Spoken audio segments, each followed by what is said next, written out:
Voilà pour les titres. Mesdames, Messieurs, bonsoir et bienvenue dans la grande édition du soir. La société civile malienne a organisé cet après-midi une grande marche de soutien au gouvernement. La marche visait également à s'opposer à tout projet de division du pays. Les marcheurs donc soutiennent le processus de réconciliation nationale, mais dans un Mali un et indivisible.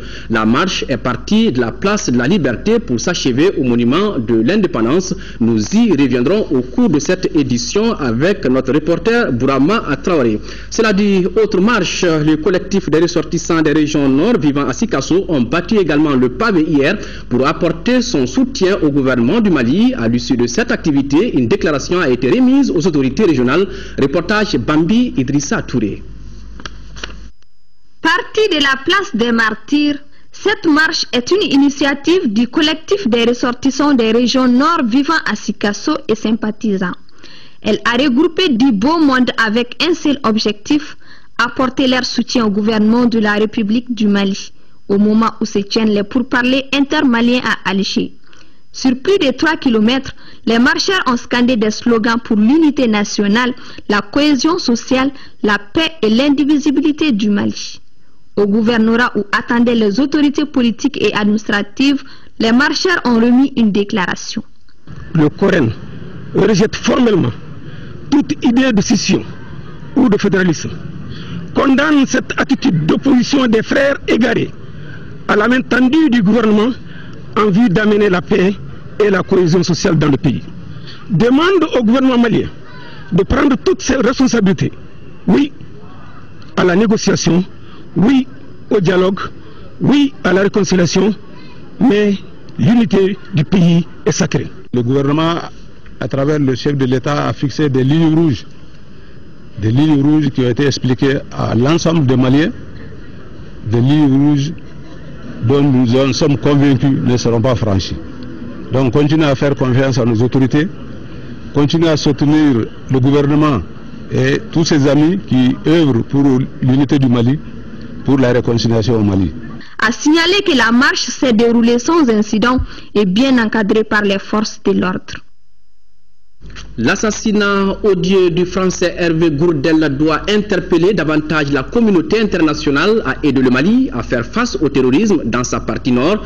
Ce sont là les propos du président de la République depuis le siège des Nations Unies. Ibrahim Boubacar Keïta exhorte ses pairs à agir au plus vite pour faire face à ce danger qui ne menace pas que le Sahel et le Mali. Il est au micro de nos envoyés spéciaux Ibrahim Traoré et Ibrahim Akouloubali. L'actualité s'est mise au service du Mali. Nous ne cessons de dire que nous sommes victimes du terrorisme international, que ce qui se passe chez nous procède de cela, que chez nous il y a des faux nés quelque part, et que si nous ne faisons pas attention, ce sera un réveil brutal. Et l'un d'entre ceux-là d'ailleurs, que nous avons vu à l'œuvre dans le Nord Mali, n'a pas hésité à sortir du bois pour proclamer son allégeance au khalifa de l'État islamique. Donc le danger que nous dénonçons, qui se profile à l'horizon, est bel et bien là. Et quand je vois aujourd'hui le choc que le monde entier a subi hier, avec la décapitation de Hervé Gourdel, je crois que le temps n'est plus à de vains discours.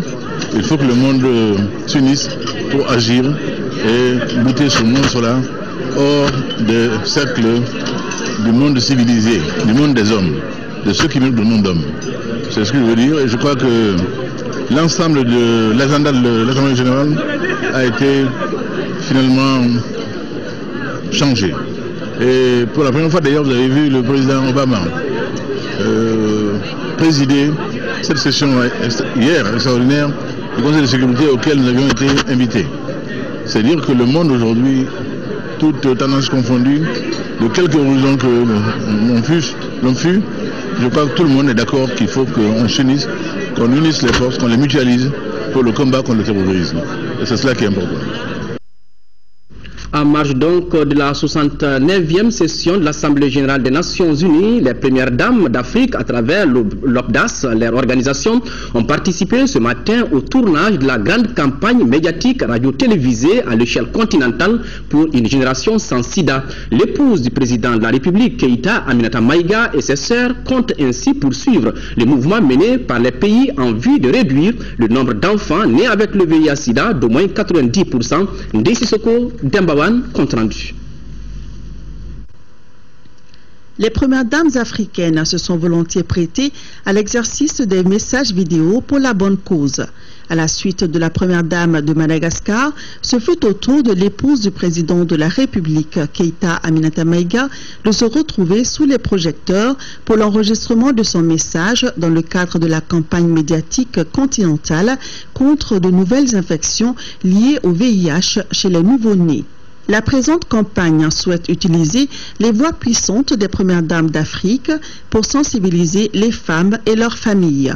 Initiée par l'Organisation des premières dames d'Afrique contre le VIH-Sida OPDAS et soutenue par l'ONU-SIDA, cette campagne de plaidoyer de haut niveau vise à soulever la nécessité d'accroître l'utilisation et l'accès aux services de soins et de prévention de la transmission mère-enfant. Elle vise également à mettre en évidence les aspects ayant un impact positif sur la vie des femmes et des enfants. Keïta Aminata Maïga et ses sœurs insistent entre autres sur la nécessité de favoriser l'accès à l'information et aux médicaments pour maintenir plus de 95% des bébés sans le VIH et exigent la disponibilité des services de prise en charge partout où il n'y en a pas.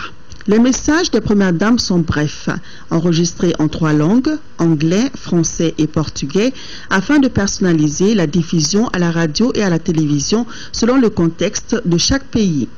Ces messages seront ensuite traduits dans les principales langues nationales pour atteindre un public plus large. L'on s'attend aux premières diffusions d'ici 3 mois dans tous les pays du continent africain. Cela marquera un nouveau tournant dans la riposte contre le VIH-Sida. Le secrétaire général de la présidence de la République est rentré d'une mission du Congo-Brazzaville. Toumani Djimé Diallo était porteur des messages du président de la République, Ibrahim Boubacar Keïta, auprès de son homologue congolais, Denis Sassou Nguesso. Au cours de cette mission, le secrétaire général a échangé avec le président congolais sur la situation dans le nord de notre pays. Agibou Koulibaly, compte rendu. Lors de la rencontre, le président congolais a exprimé sa volonté d'aider le Mali pour une sortie de crise. Les deux personnalités ont également parlé de renforcement de l'axe Bamako-Brazza dans les domaines de la sécurité, des infrastructures, de l'énergie et des transports. L'émissaire du président Ibeka s'est dit satisfait et rassuré des conseils prodigués par le président Denis Sassou Nguesso. Vous connaissez la situation de mon pays aujourd'hui, qui connaît beaucoup de difficultés de tous ordres, sécuritaire notamment, et le président Denis Sassou Nguesso est connu sur la terre africaine comme étant un artisan de la paix continentale, comme un homme d'expérience. Nous tous, nous avons vécu la façon magistrale avec laquelle il a procédé à la normalisation et à la stabilisation de ce pays. Et ce n'était pas gagné d'avance lorsqu'il prenait les choses en main.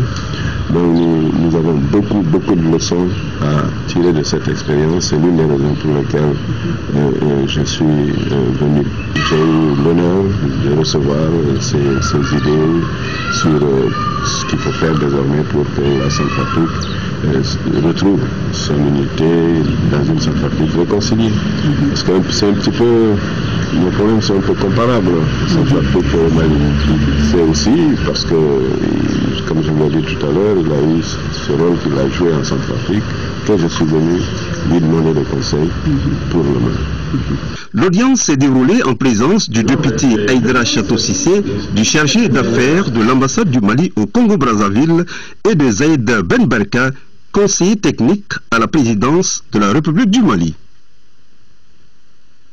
Autre grand titre de cette édition, fin de la mission de la délégation du FMI au Mali. L'institution juge son séjour satisfaisant et dit avoir eu des accords avec le Mali pour avancer. C'est pourquoi les revues du programme du Mali seront présentées en début décembre au conseil d'administration de l'institution. Reportage Sori Ibrahima Keïta.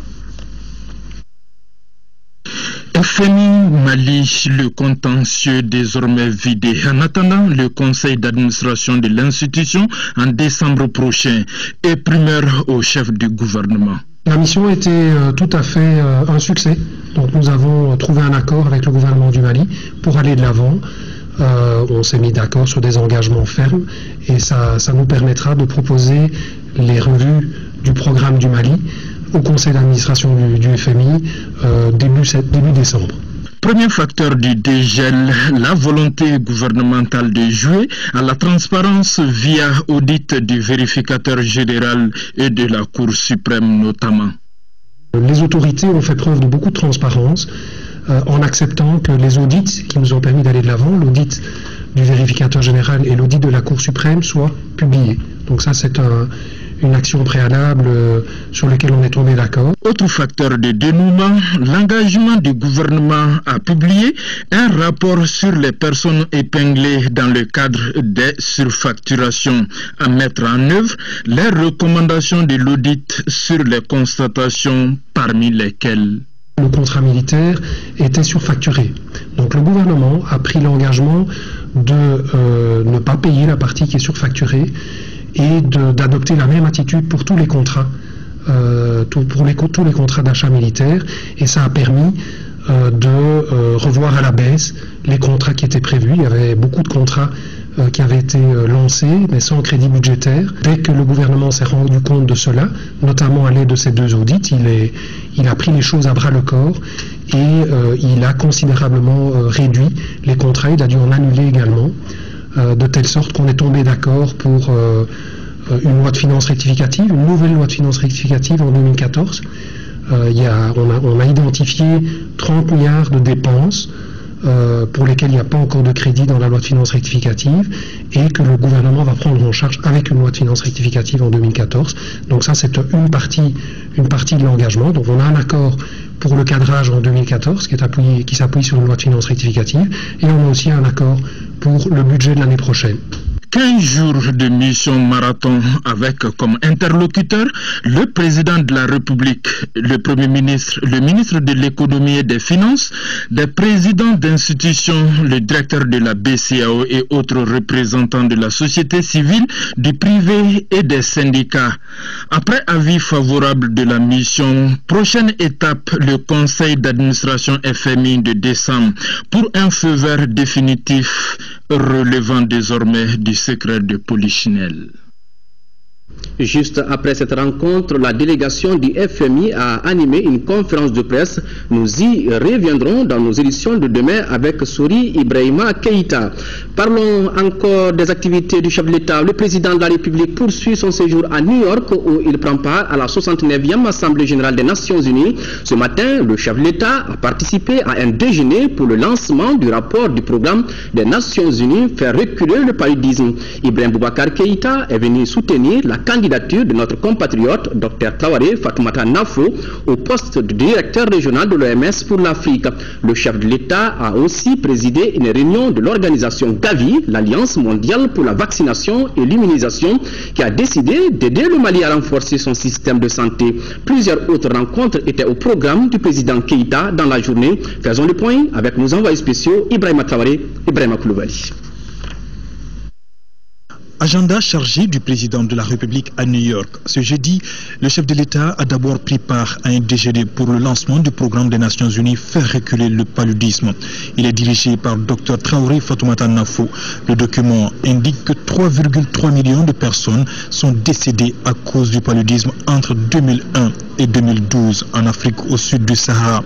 90% sont des enfants de moins de 5 ans. Pour le docteur Nafo, les efforts doivent continuer pour pour faire face à la maladie. Il ne s'agit pas de faire la lutte contre un problème de santé unique, mais comment nous, ensemble, tous, nous pouvons travailler dans le sens de créer un meilleur monde, un monde sans maladie, un monde de bien-être, un monde sans pauvreté. Et la lutte contre le paludisme est justement se situe dans cette droite ligne. Donc c'était important pour nous de faire passer ce message et que pour lutter contre le paludisme, ça ne nécessite pas de trop gros moyens, ça nécessite l'engagement des uns et des autres. Cette réunion mobilise un parterre d'institutions internationales de la santé et de mécènes. Une autre véritable opportunité pour le président de la République de venir soutenir la candidature de Dr Traoré Fatoumata Nafo au poste de directeur régional de l'OMS pour l'Afrique. Elle abat un travail fabuleux au plan mondial. La lutte contre le paludisme. Elle en est la directrice exécutive. Et je crois qu'aujourd'hui, elle a fait la démonstration que son ambition de servir à un autre niveau l'ensemble du continent n'est pas une ambition démesurée. Elle est à la hauteur. Et c'est avec grande fierté que je l'ai écouté faire ce merveilleux discours en anglais, un anglais parfait. Et je crois que tout l'auditoire était sous le charme. Donc bon vent Fatoumata et Inch'Allah, nous gagnerons. Le chef de l'État a également présidé une réunion de l'organisation Gavi, c'est l'Alliance mondiale pour la vaccination et l'immunisation. L'organisation a décidé d'aider le Mali à renforcer son système de santé. Elle a introduit dans le programme de vaccination nationale du pays un vaccin contre le rotavirus, l'une des principales causes de diarrhée sévère. Juste après, le président Ibeka a reçu en audience Van Rompuy, président du Conseil européen. La coopération entre le Mali et l'Union européenne et des questions d'actualité étaient au cœur de leur entrevue. Ibrahim Boubacar Keïta a ensuite pris part à une rencontre de l'internationale socialiste en présence de plusieurs autres chefs d'État, notamment Jacob Zuma d'Afrique du Sud et Alpha Condé de la Guinée-Conakry. Le ministre de la Justice et des Droits de l'Homme, Mohamed Ali Bathily, se rend ce jeudi 25 septembre 2014 à Paris, où il participera à la 4e réunion des donateurs pour le développement du Mali, Ensemble pour le renouveau du Mali. Cette réunion aura lieu du 25 au 30 septembre 2014 et porte sur le suivi des engagements de Bruxelles, notamment l'état de la mise en œuvre des réformes dans le domaine de la bonne gouvernance et de la lutte contre la corruption. L'Assemblée nationale s'est réunie en séance plénière extraordinaire ce jeudi. Plusieurs projets de loi étaient à l'ordre du jour. Cependant, au terme de cette journée, seule la loi portant ceci à la révision annuelle des listes électorales au titre de l'année 2014 a été adoptée. Le compte rendu de Alousseni Touré. C'est par 137 voix pour, 0 contre, 0 abstention que les élus du peuple ont voté la loi portant sursis à la révision annuelle des listes électorales au titre de l'année 2014.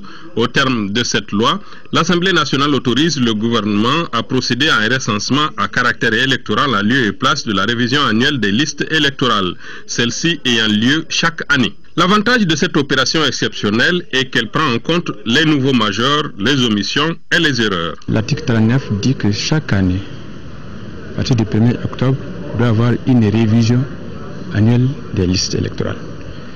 Mais il se trouve que cette année, le gouvernement est dans la disposition de procéder au RAVEC. Et le RAVEC va servir à prendre en charge cette révision annuelle. Il y aura une opération de recensement à caractère d'état civil. Et le gouvernement a juste voulu se conformer à la loi. Et c'est pourquoi il a demandé l'autorisation du Parlement pour pouvoir, en lieu et place de la révision annuelle, d'aller vers le RAVEC. C'est le ministre Sada Samake qui défendait cette loi au nom du gouvernement. Après quelques discussions, la loi a été finalement votée pour permettre le démarrage de cette opération dès le 1er octobre prochain. La suite des travaux est prévue pour demain vendredi à partir de 10 h. Le ministre de l'Intérieur et de la Sécurité a l'honneur d'inviter les candidats à l'élection législative partielle dans la circonscription de Yorosso à communiquer les noms de leurs mandataires, titulaires et suppléants à la Direction générale de l'administration du territoire et au préfet du cercle de Yorosso. La Norvège vient de donner son quitus pour le financement des travaux de la réhabilitation des infrastructures dans le septentrion malien. Le montant de cet accord de financement s'élève à plus d'1 milliard de francs CFA. Ce sont là les principales clauses d'un accord signé hier par l'ambassadeur de la Norvège au Mali et le directeur du programme des Nations Unies pour le développement, Ramata Konaté, reportage. Plus d'1 milliard 300 millions de francs CFA, c'est le montant que la Norvège vient de mettre à la disposition du PNUD pour la réhabilitation des bâtiments publics, dont les palais de justice, les bureaux des commandants de cercle. La Norvège, à travers cet agrément, veut donner un appui à le retour de l'État de droit et aussi à la restauration de l'État au nord du Mali. Ce financement vient augmenter le volume de dons au PNUD pour la relance des activités au nord du Mali, ce qui justifie en partie ce sentiment de joie du programme onusien pour le développement. Le PNUD est d'abord honoré de cette visite que nous rend Madame l'ambassadeur du Royaume de Norvège, accompagnée de 2 de ses collaborateurs, pour venir signer cet accord de financement d'un montant de 3 millions de dollars qui va servir en fait à la restauration de l'état de droit au nord du Mali et du redéploiement de l'administration dans cette même partie du pays. Cette contribution de la Norvège vient appuyer les efforts des autorités maliennes dans leur volonté de relancer le développement socio-économique du pays. Le ministre de l'Éducation nationale remercie l'AEM pour l'accalmie qui a prévalu au cours de l'année scolaire écoulée. Madame Togola Jacqueline Nana était sur place où elle a visité le siège du mouvement en commune 5 du district de Bamako. Les élèves et étudiants n'ont pas manqué d'exprimer leur inquiétude devant le système LMD. Moïse Traoré, reportage. L'association des élèves et étudiants du Mali AEM reçoit le ministre de l'Éducation nationale au siège du mouvement en commune 5. Il ne s'agit pas d'une séance de travail, mais les syndicalistes égrènent quelques doléances. Des professeurs qualifiés qui vont dispenser, n'est-ce pas, les cours. Nous voulons avoir des salles dans lesquelles nous pouvons bien s'asseoir et poursuivre les cours. Des bibliothèques dans toutes les écoles, sans exception. Nous voulons créer un cadre partenarial. C'est-à-dire que tous les 3 mois, par exemple, on se retrouve pour faire le point. Et nous nous battons pour trouver solution autant que faire se peut. Si l'assainissement du milieu scolaire est entamé par le département de tutelle, les élèves et étudiants se disent inquiets de leur niveau d'études devant le système LMD. Aujourd'hui, si nous avons pu avoir une éducation comme il faut à l'enseignement secondaire et à l'éducation de base, nous sommes sûrs qu'avant d'arriver à l'université, nous serons prêts pour affronter ce système. Comment avoir le niveau quand vous achetez les sujets? Quand on nous donne des sujets traités? Comment avoir le niveau quand des parents complaisants pensent que c'est la formule pour faire passer leurs enfants à des examens? Pour mieux s'imprégner des problèmes du secteur, il y a 1 an, le ministre nommait comme chargé de mission un jeune cadre bien imprégné des dites difficultés. Le ministre des Affaires religieuses et du culte, sur la base de la délibération de la Commission nationale d'observation de la Lune, chargée de la fixation des dates officielles des fêtes musulmanes et du début du mois de Ramadan, a l'honneur d'informer la communauté musulmane du Mali que le mois lunaire Zul Hajja ou célibat Kallo n'a été aperçu dans aucune des localités de notre pays à la date du mercredi 24 septembre 2014. En conséquence, le mois lunaire Zul Hijja ou célibat Kallo débutera au Mali le vendredi 26 septembre 2014 et la fête de Tabaski sera célébrée sur toute l'étendue du territoire national le dimanche 5 octobre 2014. Kallo est là, le mouton également. Lancement ce matin au terrain Chaba de l'Afiabougou de la 6e édition de l'opération Tabaski. La vente promotionnelle de moutons sur le territoire national concerne cette année 4 sites à Bamako et 3 régions pour 7000 têtes au total sur le marché de Bamako. L'initiative est du gouvernement de la République du Mali à travers le programme d'appui au développement durable de l'élevage au Sahel occidental PADESO. Nyanya Aliou Traoré était parmi les moutons. Voici son compte rendu. Même période, même lieu, même rendez-vous. La veille de la fête de Tabaski, le terrain Chaba de Lafiabougou renoue avec sa traditionnelle bellement de moutons. L'opération Tabaski, pour sa 6e édition, vient de donner son top départ. Les moutons qui proviennent de Nara et de Nyoro du Sahel sont cédés entre 25 000 et 5 000 francs CFA. Pour l'édition de cette année, au niveau de Bamako, il y a 4 sites qui sont retenus. Il y a le site de l'hippodrome, le terrain de Chaba. Ensuite, il y a le site de Sogoniko, à côté du lycée Lanterne. Il y a aussi le site de Torokorobougou. Les prix varient dans 3 catégories. Première catégorie marquée au vert, ça c'est de 75 000 à 100 000. Deuxième catégorie marquée au jaune, ça de 50 000 à 75 000. Et la dernière catégorie, ça c'est de 25 000 à 50 000, marquée au rouge. Ici, au terrain Chaba, les clients sont déjà sur place. Je trouve que le prix est abordable par rapport à ce que nous voyons, disons, en ville. C'est une habitude pour moi. Ça fait la 4e ou la 5e fois que je viens payer ici. Ce taux de client lui fait grise mine. À son avis, les prix ne sont pas assez abordables et les moutons pas assez dodus. Au même moment, ce taux acheteur a trouvé chaussure à son pied. On a eu quelque chose qui nous a coûté 65 000. Moi quand même je dirais aux autres de venir massivement ici. Pour acheter les moutons sont ici quand même à notre disposition. Bon, on va faire grillade, on va faire tout.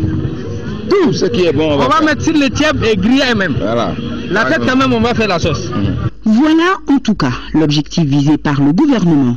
Offrir le plus de choix et à des prix imbattables le mouton de fête de Tabaski à chaque ménage malien.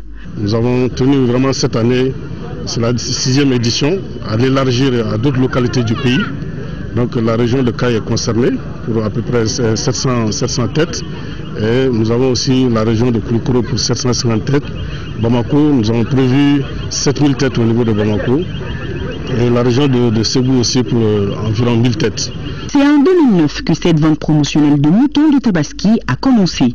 Elle est conduite par le programme d'appui au développement durable de l'élevage au Sahel occidental, PADESO.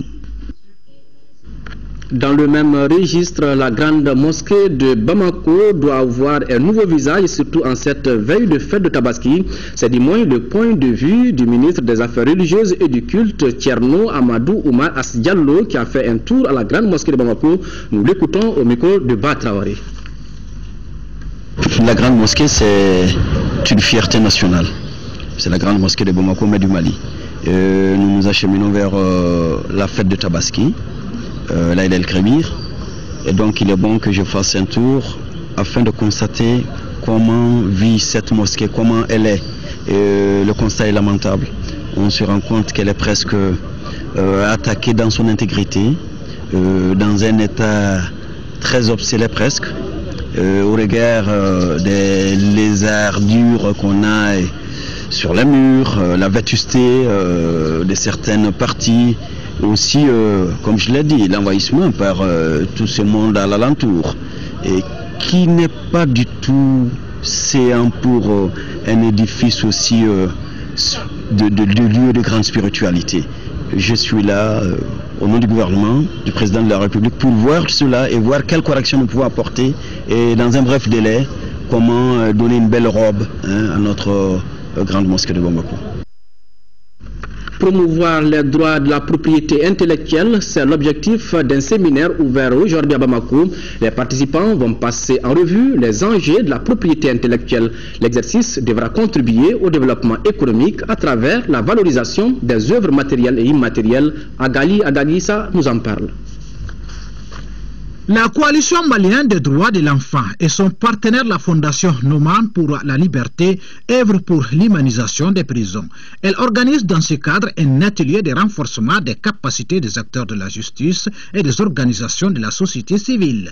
Donc le renforcement des capacités des acteurs dans ce domaine, à travers la mise à niveau des connaissances des acteurs sur les relations entre le parquet et la police judiciaire, la dotation des organisations de la société civile, de connaissances sur leur rôle et responsabilité dans les actions de socialisation et humanisation sera une valeur ajoutée qui, j'en suis sûr, favorisera une meilleure humanisation des milieux de privation de liberté. Cette collaboration qui a commencé avec la Fondation Naumann, avec la COMAD, la Coalition malienne des droits de l'enfant, va continuer et nous avons d'autres thèmes aussi à traiter bientôt dans un futur très proche. Des actions visibles qui contribuent sans nul doute à la sauvegarde des droits humains. C'est pourquoi le département en charge des droits de l'homme se réjouit de cette initiative. Le ministère de la Justice et des droits de l'homme a bien perçu la problématique du respect des droits humains au sein des lieux privatifs de liberté. C'est d'ailleurs la raison pour laquelle, sur le plan institutionnel, une politique de réforme judiciaire majeure et globale est en cours d'élaboration au sein du département et dont un des volets essentiels au cœur de la réforme est le sous-secteur de l'administration pénitentiaire. À l'issue des travaux qui durent 3 jours, les participants devront produire un rapport après la synthèse des débats des groupes thématiques. La cérémonie d'ouverture de l'atelier a enregistré la présence de 2 membres du gouvernement. 2 réunions interministérielles se sont tenues ce matin à la primature. D'abord, celle du comité permanent interministériel de gestion des épidémies pour faire le bilan des activités de lutte contre le virus Ebola dans notre pays qui n'a enregistré à ce jour aucun cas. Ensuite, la réunion du comité interministériel sur les fonciers. Moussa Fane a suivi ces 2 rencontres pour Mali Actualité. Suivons son compte rendu. Réduire les conflits fonciers, améliorer la gouvernance de l'environnement des affaires, ce sont autant de sujets évoqués au cours de cette rencontre.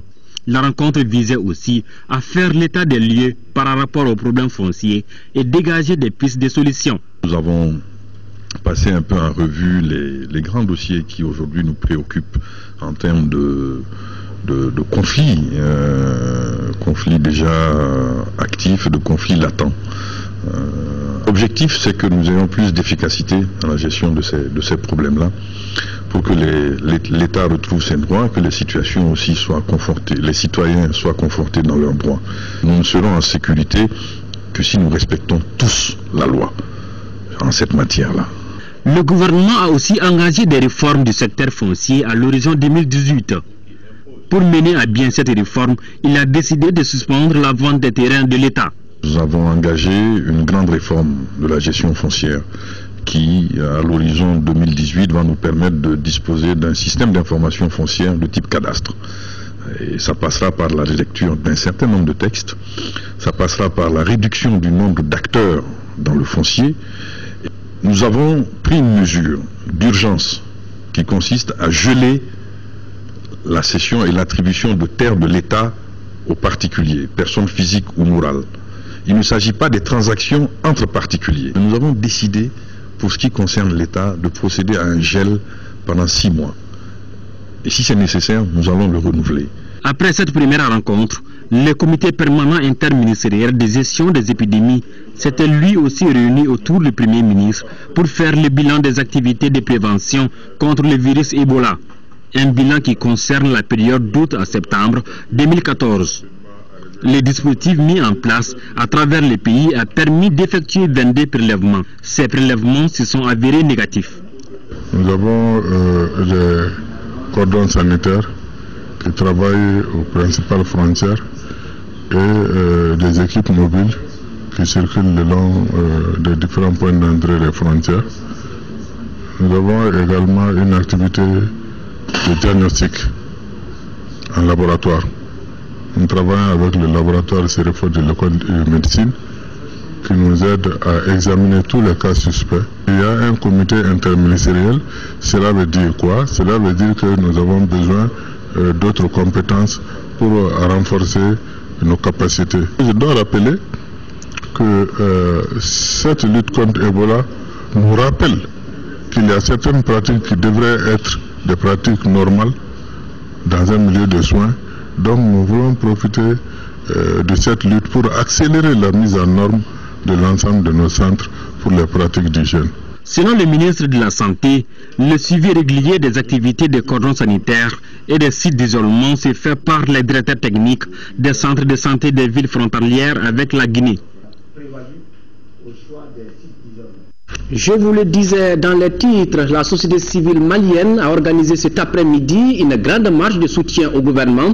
La marche visait également à s'opposer à tout projet de division du pays. Les marcheurs soutiennent le processus de réconciliation nationale, mais dans un Mali un et indivisible. La marche est partie de la place de la Liberté pour s'achever au monument de l'indépendance. Retour sur le film de cette grande mobilisation avec notre reporter Bourama Traoré.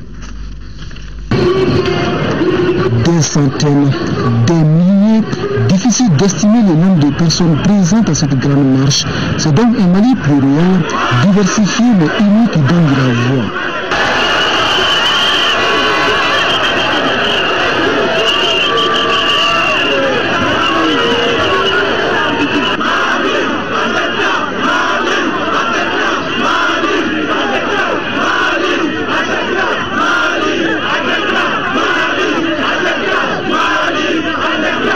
Par cette mobilisation exceptionnelle, les Maliens réaffirment avec force leur appartenance à une seule et même république et pas question de remettre en cause l'unité nationale.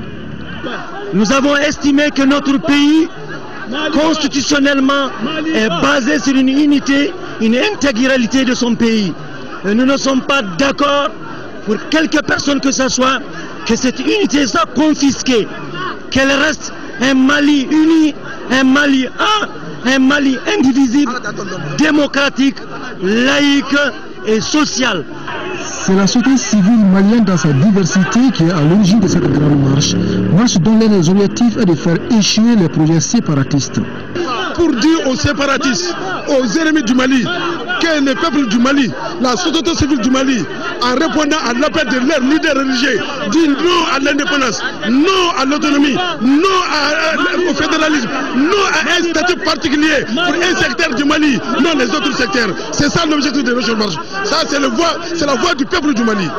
Le Mali ne sera pas divisé.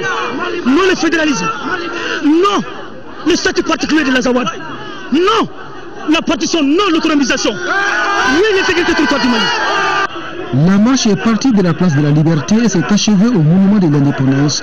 Tout au long du trajet, les marcheurs scannent les slogans hostiles aux groupes armés indépendantistes et les organisateurs réaffirment leur soutien total aux autorités nationales. Réaffirmons notre engagement à veiller et à rester fidèles à la devise du Mali. Un peuple, un but, une foi. À cet effet, nous, société civile du Mali, disons non à toute forme d'indépendance, non à toute autonomie, non à toute forme de fédéralisme et à toute forme de statut particulier. Rien on démontré à travers cette marche qu'ensemble on peut réussir et atteindre nos objectifs.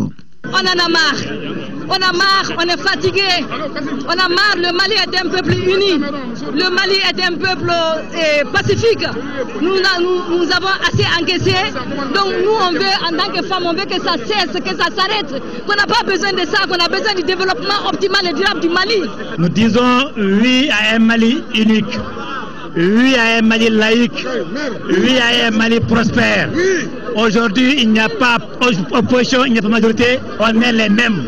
On se bat pour le Mali, vive le Mali. Amani à la fin, Ya Rabbi, Anya Nimbara Inketuomi, Kajira Kafo, Jamana Intetla, Wa Tetla. Aïe, Ate Toromada, Ate Singa Mama. Jamana ye kelende amba nyini malion ve am vleni ka nyogon tegel mina chugomi jamana bela delen ka nyogon menete beka ben kurtu ni furku o ka ban jamana kono anga nyesi à l'essentiel mi yanga jamana yi ala ma an bla politique ko siraka mais an ba faso fe anti fanga nyini ngambe Mali fe anti nyemogoya nyini ngambe Mali fe o hukumu kono fe mi mi ga ke jamana ngono ani membe jamana ngono beba do mindu jamana gele ya odona kono anya miri an se ka ansiki ka an faso fleta ante politique mogoye mais an ba faso fe an ba faso la fiali fe ante Mali maître kelendi mogoma o ko bo hakilila minnu b'o kuma fɔ k'u b'u dɛmɛ n'o kuma ye k'u bɛ fɛn o fɛn fɔ a bɛɛ nkalon an jɔlen don hali sini Mali tɛ di.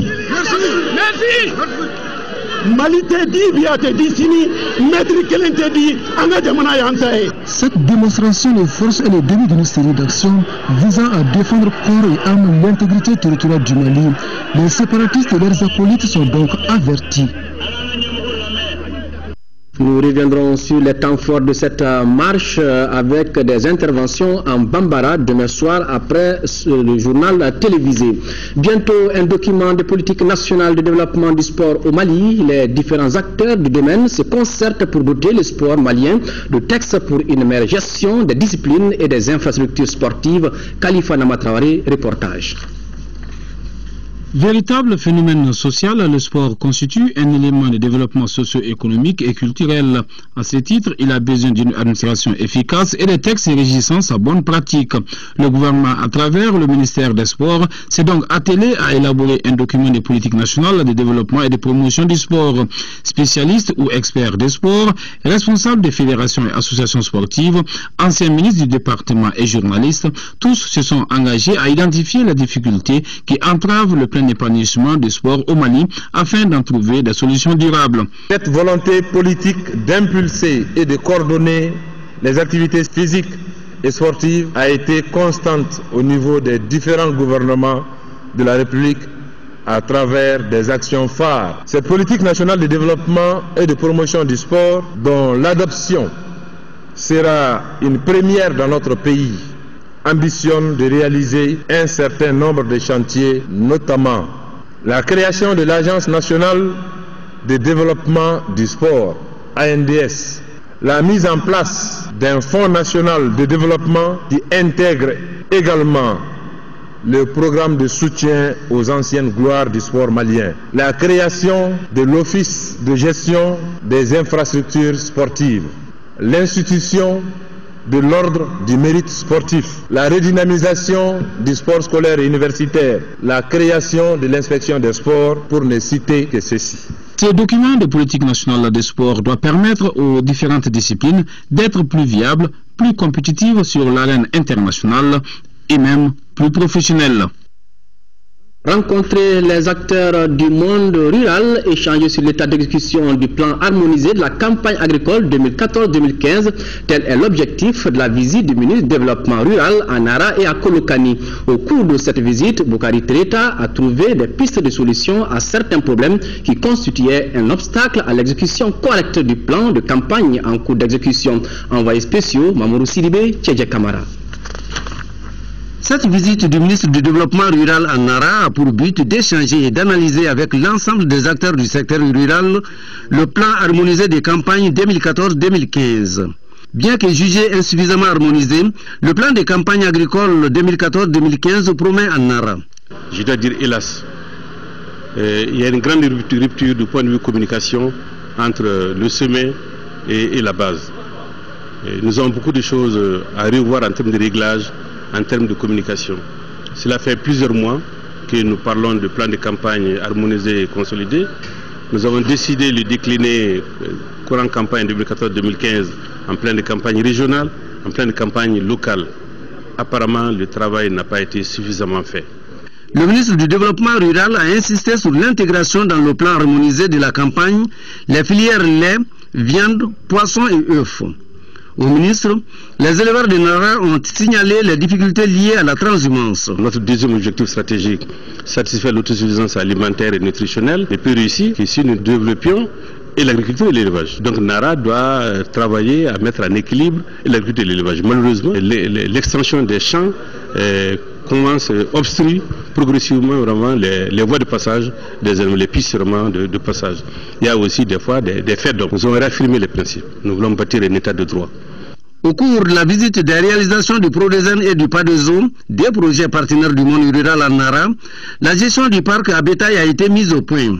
Problème qui était un obstacle au fonctionnement correct de cette infrastructure. Contrairement à Nara, Kolokani a présenté un plan de campagne qui allait dans le sens des préoccupations du département. À Kolokani, la campagne agricole promet. Cependant, le manque de passage d'animaux, de ressources humaines et de pâturage sont entre autres problèmes évoqués. Un autre problème et non de moindre est le dysfonctionnement du centre laitier de Nyonzombougou. Sur une prévision de 400 litres par jour, ce centre produit seulement 30 litres. À ce niveau, Bokari Trenta a insisté sur l'implication de tous les acteurs de la filière lait dans la zone pour un ravitaillement correct du centre.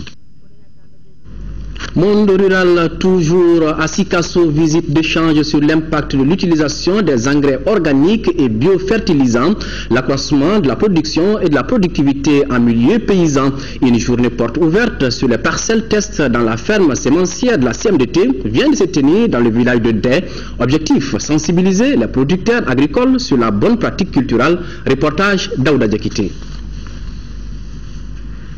Ils étaient plus d'une centaine d'acteurs du monde agricole venus des régions de Kaï, Koulikoro, Ségou, Sikasso et les districts de Bamako pour cette visite d'échange sur des parcelles dans la ferme sémencière de la CMDT filiale sud dans le village de Dé.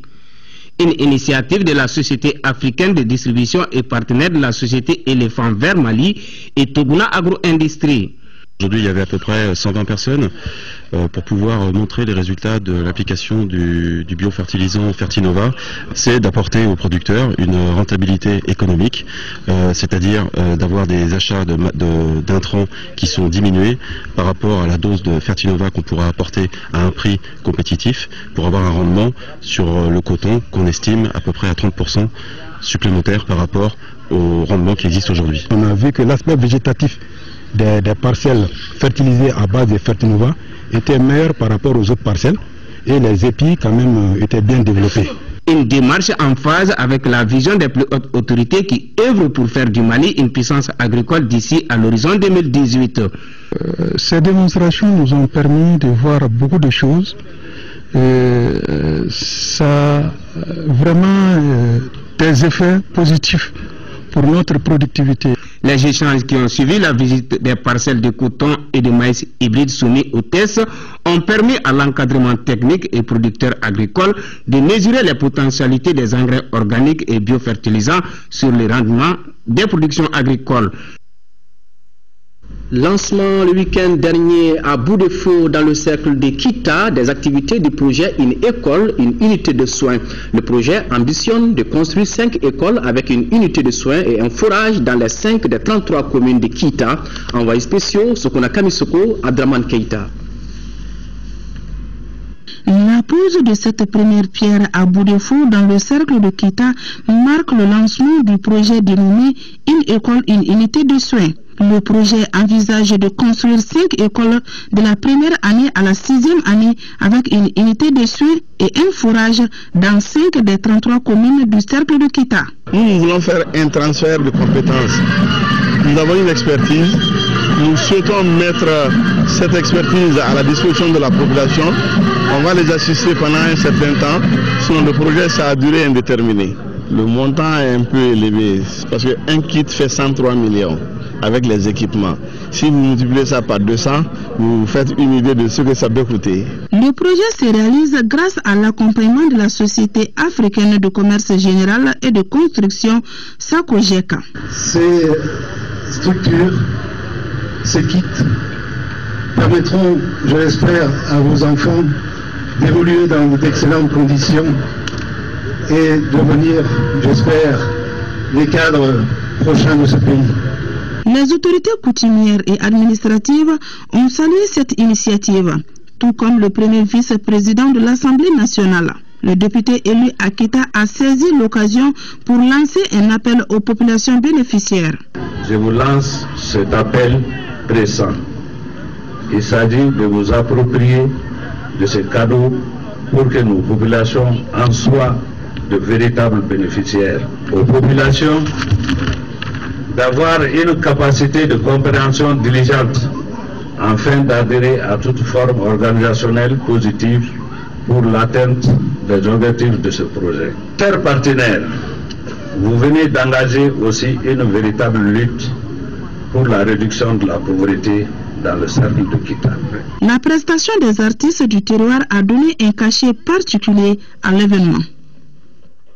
Une autre action de bienfaisance, 24 millions de francs CFA, c'est le montant déboursé par la MINUSMA pour la réhabilitation et la dotation en équipement de la brigade territoriale de la gendarmerie de Tombouctou.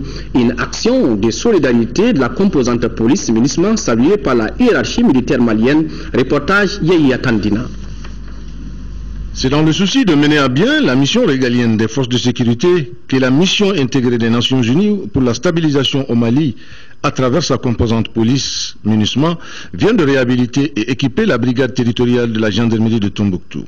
La MINUSMA, à travers sa composante police, n'a cessé d'être aux côtés de la gendarmerie en vue de développer ses capacités opérationnelles et d'assurer ainsi une gendarmerie au plus près de nos populations, une gendarmerie capable d'évoluer pleinement à la protection des personnes et de leurs biens. 5 motos, du matériel informatique et la réhabilitation du bâtiment ont coûté 24 millions de francs CFA. La MINUSMA n'agit pas seule. La MINUSMA agit avec les autorités maliennes et c'est une préoccupation du directeur général de la gendarmerie qui a déjà exprimé qu'il y travaille. Et bien entendu, la MINUSMA ne va pas épargner ses efforts pour soutenir les autorités maliennes. Mais ce n'est pas uniquement un problème local ici. Dans certaines localités, on fait face à d'autres problèmes.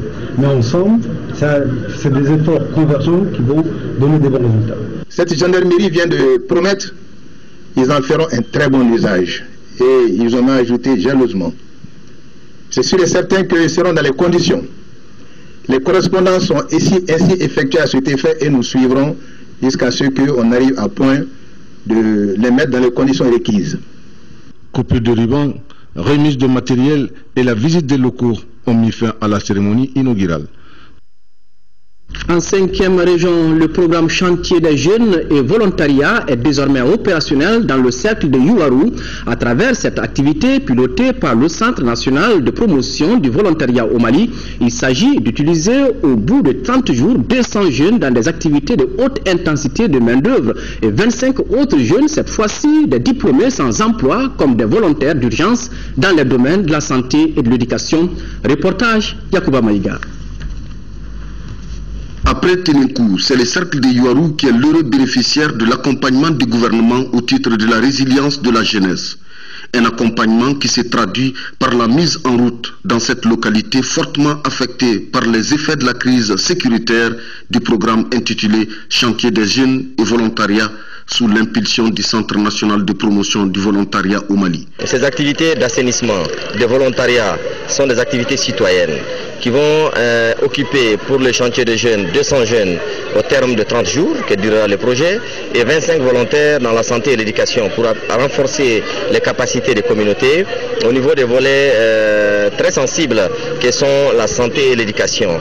Cette démarche, jugée novatrice par les autorités administratives et politiques du cercle de Yuwaru, s'inscrit tout simplement dans la logique de la vision du changement du président de la République et du gouvernement au titre de la création d'emplois et de l'éducation à la citoyenneté. Nous voulons qu'avec cette opération-là, les jeunes de Yuwaru apprennent à connaître leur pays, les institutions du Mali, et puis comment est-ce qu'elles fonctionnent, et vraiment leur devoir, leur contribution à la vie de la commune, à la vie de la nation. Ce programme Chantier des jeunes et volontariat est une initiative du ministère de la Solidarité, de l'Action humanitaire et de la reconstruction du Nord à travers son volet filet social en partenariat avec le ministère de la Jeunesse et de la Construction citoyenne.